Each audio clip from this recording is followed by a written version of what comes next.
When geologists try to identify rocks, they generally look at two things. The first thing we look at is mineralogy. That's, what is the chemical composition of the rock, what minerals are in it, so on and so forth. The other thing that we look at is texture. That means how are the components arranged? What's the actual buildup? Now, as we look at some common textures of rocks here over the next few minutes, one of the things you need to keep in mind is that geologists love to make up words, and geologists have words for everything. And so any geology student of mine knows that you've got to learn a long list of words if you're going to be a successful geology student. But anyhow, I'll razzle-dazzle you with a few terms here. This is an igneous rock. It's called granite. And igneous rocks basically have one of two textures, the most common. This is called a phaneritic texture. And a phaneritic texture basically means that it has crystals in it big enough to be seen. And the normal guideline is you hold it out at arm's length. If you can see individual different minerals, you would call that a phaneritic texture. That comes because granite forms by slow cooling underground, and it develops large crystals. On the other hand, this igneous rock called basalt formed at the surface. The magma cooled rapidly. There wasn't enough time for crystals to form. We hold this at arm's length, and it looks completely uniform. And we call this texture aphanitic. So the two basic textures of igneous rocks are phaneritic and aphanitic. There's some others, but those are the most common. Now, if we look at sedimentary rocks, we have two terms here that are textural terms, but they're also relating to the origin of the rock.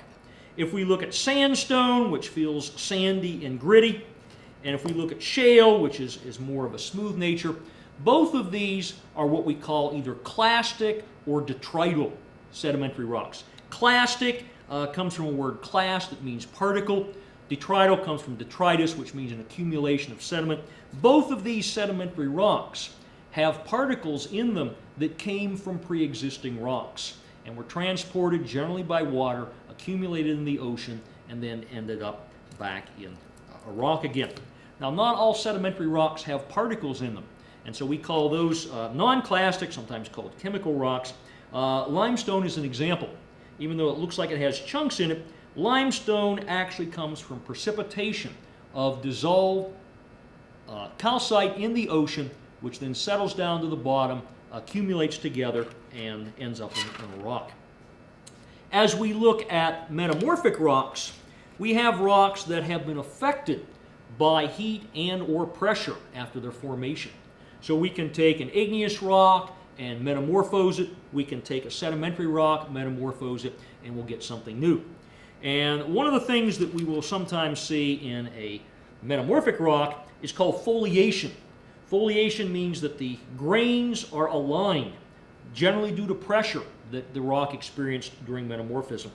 So if we see grains that are aligned like this in stripes, bands, we say that we have a foliated texture in the rock.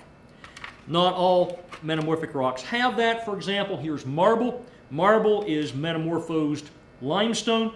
And in marble, we look at it, we don't really see any stripes or bands, so we say that's a non-foliated texture. So those are examples of some of the common rock textures in the igneous, the sedimentary, metamorphic groups.